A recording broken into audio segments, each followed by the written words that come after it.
Do you believe in God? And how would you define God? My name is Rabbi Yitz Wyne of Young Israel Aish, and I want to welcome you to Life is Great, where every Sunday morning we get together, talk about another universal value that is derived from Judaism, and show how it can improve your life and make your life the absolute best.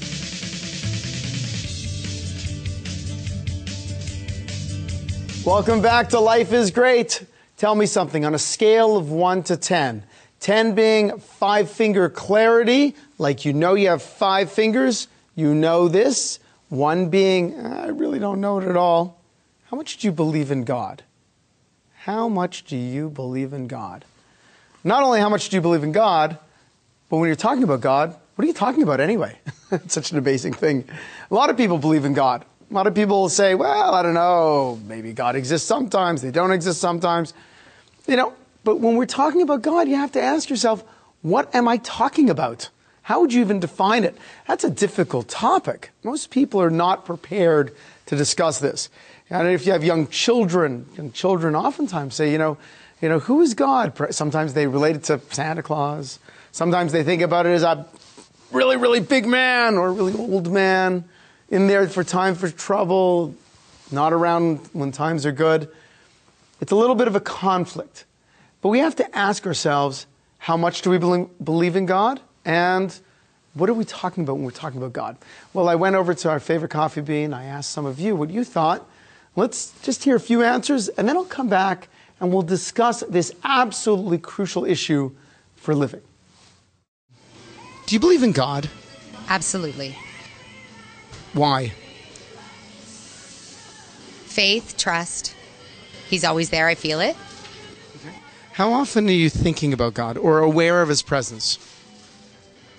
At least once a day. Just for a moment? At times. At times, yes. Do you believe in God? I do not. Is there a reason why you do not?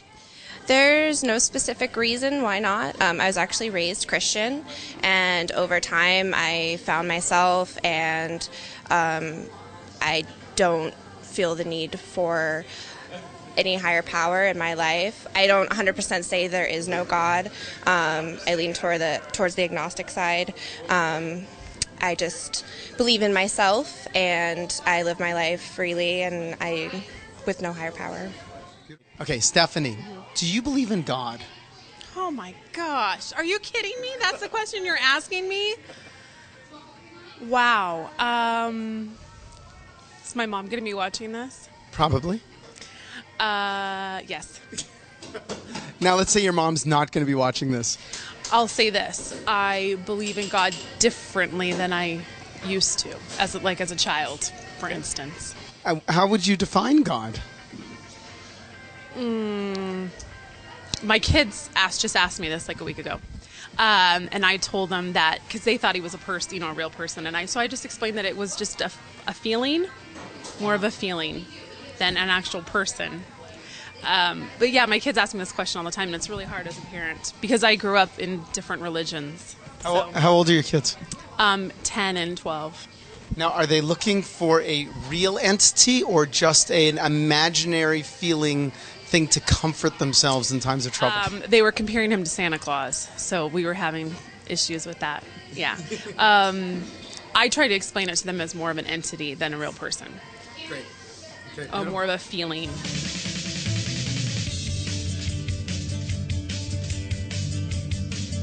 Okay, I wonder if you would have responded like some of the people you just saw respond when I asked you, do you believe in God?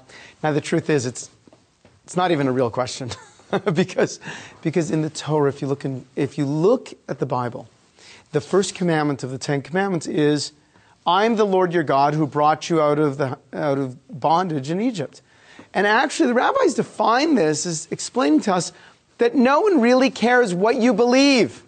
The commandment is not to believe in God. The commandment is to know that God exists. Knowledge and faith are two totally different things. Knowledge is something that is based on evidence, on proof. Faith is based on no proof. It's interesting, many years ago I was in Jerusalem and I was explaining this concept to a group of people in the audience. I had a big whiteboard behind and I wanted to define the terms.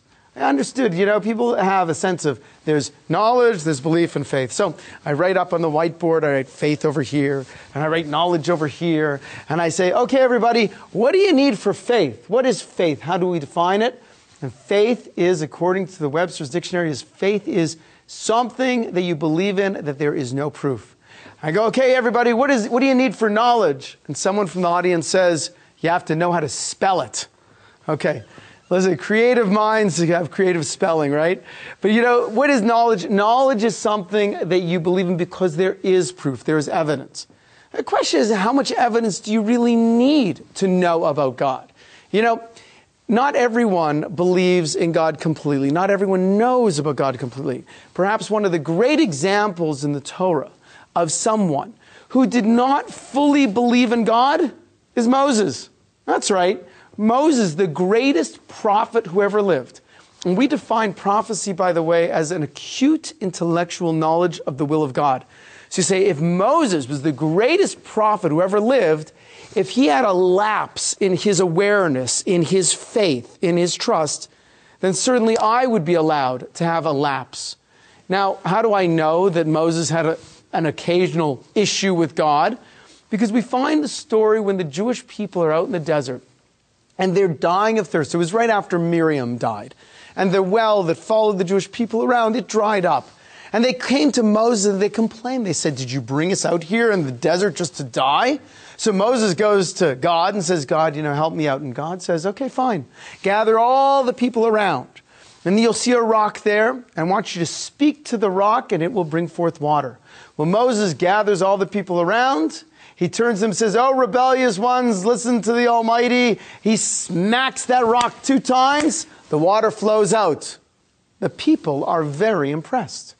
If I was there, I would be very impressed. God was not impressed. God turned to Moses and said, Moses,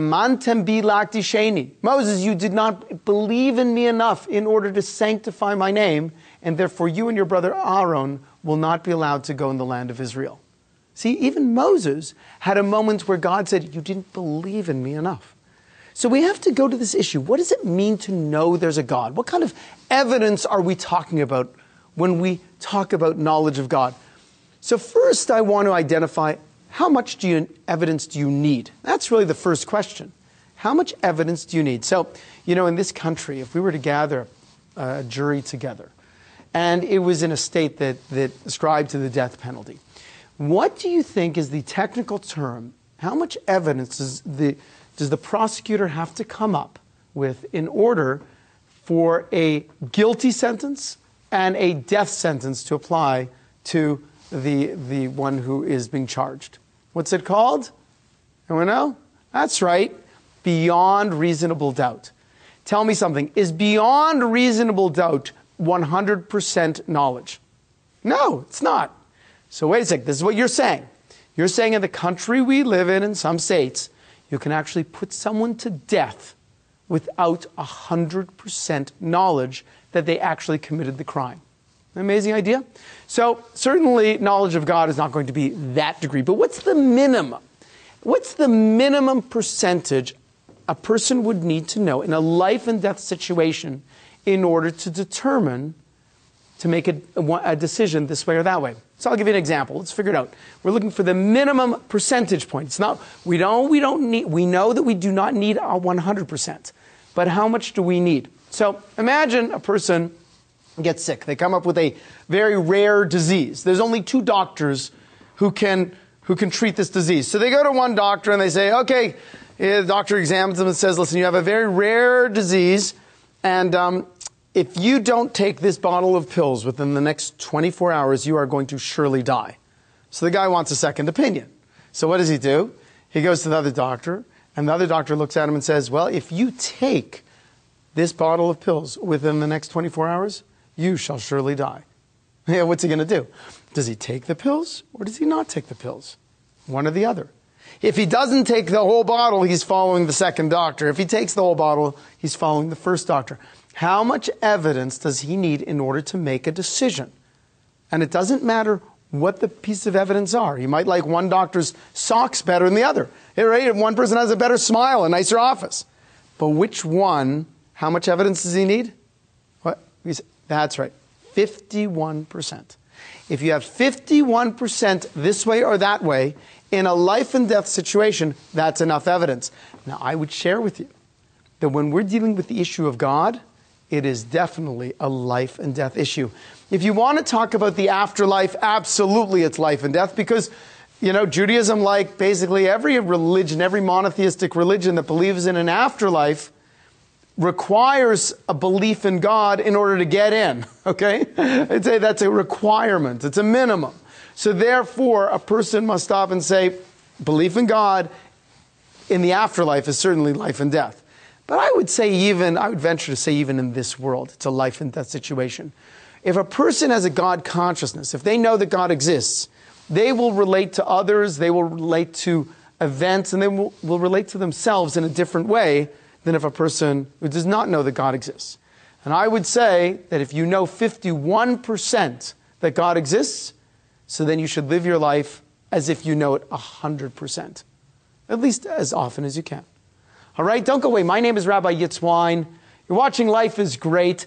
I'm going to come back in just a few moments and share with you some of the pieces of evidence that we use in order to make ourselves more confident that the Almighty exists and He's involved in our lives. Do you know someone who needs a little more happiness in their life? Maybe it's you who needs more happiness in your life. Yes, you've seen the Life is Great TV show. You perhaps have heard the Rabbi show. But now it's time to get Life is Great, revealing the 7 secrets to a more joyful you. This book was something tangible that you can give your friends and family, where they can keep by their bedside, take it on vacation, leaf through it page at a time or chunk of pages at a time, and each time they will learn another secret, another tool that they can use in order to get the absolute most out of life. What better present can you give your friends and family than the wisdom to live a better life? Okay, welcome back to Life is Great. So we're talking about how much evidence do you need in order to know that God exists. And then we also have to define what God is, of course. Now, in a certain sense, well, you know what? It's almost like I'm not here to prove anything. I'm asking a question and I'm telling you, I'm about to share with you proofs of God's existence. But there was a great rabbi who lived about 150 years ago, Rabbi Yisrael from the town of Salant. He said a beautiful thing, I thought. He said that to a believer, there are very few questions, and to a non-believer, there are no answers. See, the value of examining the proofs of God's existence is not so much that you're going to be able to go out there and convince somebody who does not believe that God exists, that God exists. Because belief is in God, trust in God, knowledge of God is as much of an emotional issue as it is an intellectual issue. And if a person, for certain reasons, and there are reasons why people would decide this, they'll say, listen, I want to believe that there's no God, so I'm not going to think about it, or I will deny any proofs you bring forward. There are certain people that naturally will go that way, and they will stick by their guns. The real value, I believe, of understanding the evidence that God exists is to make us more confident, make the believer, so to speak, to let him know that it's not you're not living at a wing and a prayer. It's belief in God is not for dumbbells or people that are not sophisticated. No, we have a commandment in the Torah. Know that I'm the Lord your God who brought you out of Egypt. Know that God exists. Have evidence so you can articulate to your children, articulate to someone who asks why you believe in God. And that makes us more confident. And therefore, when times of need, we are more sure that God is with us. In times of joy and happiness, in times of success, then it gives us a sense of humility, knowing that my successes are not me per se, but my successes are riding on the coattails of something much greater than I. Okay, so let's first talk about how do I know that God exists? So the first piece of evidence, and there are actually 7 different categories of evidence that God exists. So, and you might you might believe in 3 of the 7. You might ascribe to 80% of 6 of the 7. But the issue is you look at all of them and cumulatively you stop and say, that's more evidence today than it was yesterday. So that's how we have to approach it. The first thing is a psychological proof. And that psychological proof is you only think of things that you believe exist. You only think of things you believe exist. It's interesting. If I tell you, I want you to imagine for a moment a monster. Imagine a monster that is like a dragon. Okay, well, I'll tell you, you've never seen a monster and you've never seen a dragon. But what does this monster look like? Well, he's got big teeth and they're yellow and they're slimy. And he's got wings and he's got scales on a tail. And he's 20 feet tall. What are you doing? You're taking visions, pieces of visions that you've had from different pieces in your life, and you're shoving it all together into something that's very scary and uncomfortable. But you're not creating in your mind something that doesn't exist. And that is what some would say is a psychological proof of God, the mere fact that we can think about God. Now, the fact that we can talk about it means that it has to exist in some form. You understand that? It's a little piece. Chew on that one. But I think the person you want to go to really look at evidence was Abraham. Abraham is the one. You say, well, how did Abraham come up with the idea of one God? Now, again, before Abraham, there were many people who believed in God. As a matter of fact, if you would go into Mesopotamia where Abraham lived, and he said, do you believe in God? They would say, sure, Abraham, I believe in the rain God, the wind God, the sun God, the moon God, the brick God. They believed in many gods. Abraham was remarkable because what he did is he ascribed to one God. He said, no. There's order in the world. And we relate to order, the distinction between order and chaos. And Abraham looked in the world and saw tremendous order and then concluded that there must be someone who put the world in order. So, for example, if you were walking down the street walking down the street and you saw a table, and on the table you saw books, a stack of books, large books at the bottom, small books at the top. Well, you basically have 2 options. Either you can say that someone came over and placed the books there, or you can walk away and say, well, they just happened randomly. So everyone would say, no, someone placed the books there. There's a great story told of Sir Isaac Newton, who was a believing Christian. He had some students who were atheists. And one day they walk in, and Sir Isaac made a beautiful working model of the universe. That's balls of wax and strings and springs and all these things. The student said, Sir Isaac, when did you make this? Sir Isaac said, I didn't make it. I just went to bed last night, and there's some wax and strings and springs just on the table. It just kind of happened by itself. Sir Isaac, things just don't happen by themselves. Whereupon he said, let your ears hear what your mouth is saying. Here you are saying that this working model of the universe could not have come to being on its own, whereas you are saying something infinitely more complex. The universe, mankind, that did come into being through its own. How many bottles of ink have to spill on pages and pages of paper in order to create randomly a Shakespearean novel? That's what we're saying. That's what we're talking about. So it's the idea of seeing order in the world. Now, Abraham took it a little further. He turned to these people and said, okay, you believe in the moon god and the sun god, but who created the moon god and the sun god? Who's the most powerful of them all? Well, whoever the most powerful God is, that's the one you should pray to. So Abraham took something, and now this is where we're going to this idea of understanding order in the universe leads us really to our definition of God. Abraham intuited something that we understand very well here in modern times. He understood that time and space are really connected. And that if you have something in space, it begins in one place and it ends in another. Imagine for a moment you have a cup. Okay, here's the cup. As a finite being, you have 3 options with this cup. You can live nicely with the cup. Good cup, nice cup. I live with the cup. Okay. Or you could take a baseball bat and smash the cup out of existence. You live. You exist. The cup does not exist. Or what you can do is you can say, okay, nice cup. Put it down right over here. Walk away. You live your life, and the cup lives its life. right? That's what you can do. But an infinite being only has two options. You can live with the cup, a nice cup, or you can smash the cup out of existence. But to walk away and forget about the cup, an infinite being cannot do that. He doesn't have that ability to do that. An infinite being must be aware of the cup at all times. And that's why when we're trying to find God, we discuss God in terms of a creator. He created the world. A sustainer. Sustainer means he keeps creating it over and over and over again. He's involved because he's infinite. And a supervisor. Supervisor means God knows exactly what's going on at all times. This is the essence of who the Almighty is. Now, if a person were to imagine just for a few moments, what is the implication in your life? Why does that make a difference to you?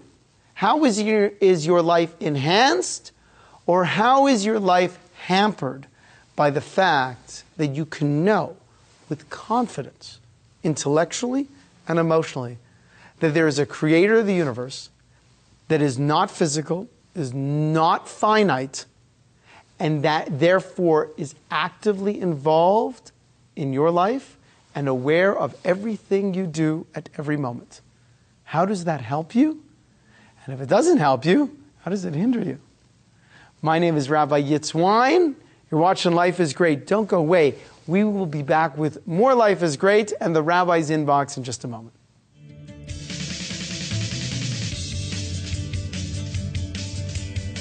Dear Rabbi, I am a scientist who believes in God, but most of my colleagues do not. They often cite the age of the universe as a reason to not accept the Bible. How should I answer them? Okay, so let's go and let's get to answering your question exactly. All right. So let's look at the age of the universe. There's several ways of approaching this. One is be a fundamentalist. Take the Torah as its literal word. In other words, God created the world in 6 days, rested on the seventh, and that was 5,774 years ago. Oh, what do we do with fossils, dinosaurs, and science that says the age of the universe is 14 billion years old? We could say, well, listen, God created the world in such a way that you would have a test. And that you would look up at the stars, and we know that star is 30 million light years away. And and we say, listen, God created it as a way so that people who don't want to believe in God can choose not to believe in God. And therefore, people who choose to believe in God, despite the scientific explanations, well, they get rewarded for their trust in God. And the people that choose to go the other way, so they miss out. And that's one approach. I actually approach it from a slightly different way. There's a fantastic book out there. It is called Genesis and the Big Bang. It's authored by Dr. Gerald Schroeder. It is recommended reading. Now, Dr. Schroeder, he happens to live in Jerusalem. He's a former MIT scientist. And he's a physicist. And he stopped and he explained the following. The first thing that you have to realize is dating back all the way to the 1200s, we have a principle that you never will find a contradiction between science and Torah. If you see a contradiction between science and Torah, either you don't understand the science or you don't understand the Torah. One or the other. So how do you resolve it? Well, Dr. Schroeder explains in his book, The Genesis and the Big Bang, that if you were to take all of the matter that exists in the universe, that science has estimated exists in the universe, and the age of the universe, you would look at it's 14 billion years old.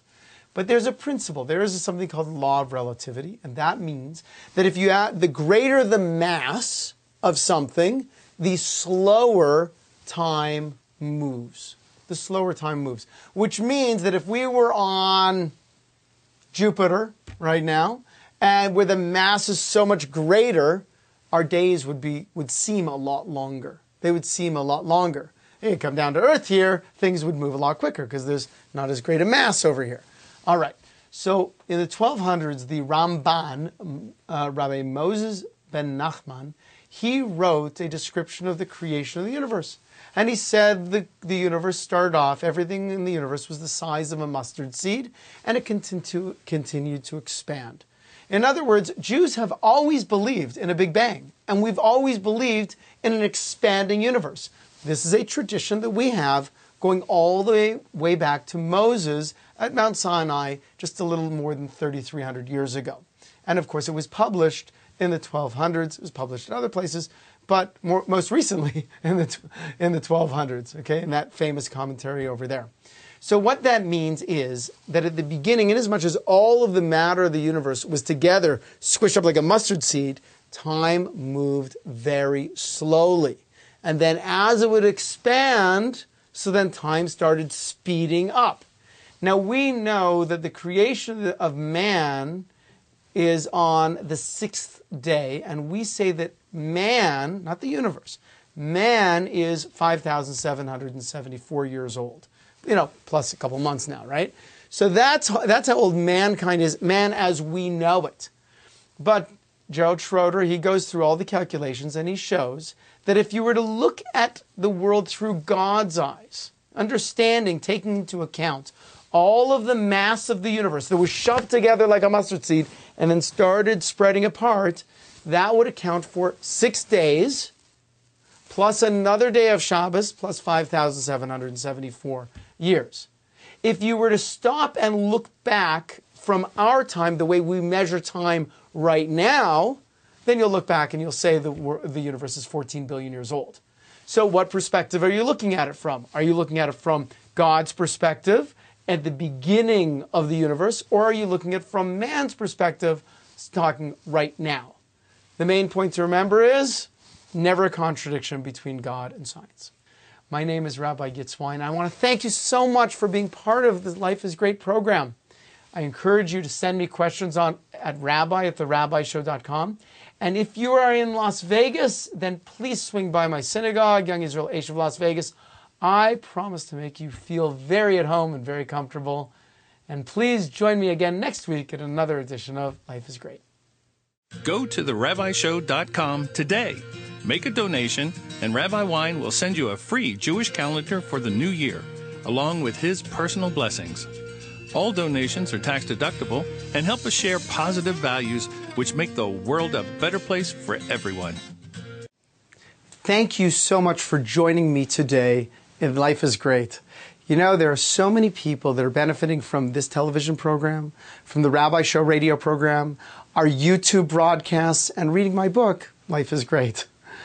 I want to thank all of you, and I want you to know that the only way we can continue to distribute and to do these programs are through your generous contributions to therabbishow.com.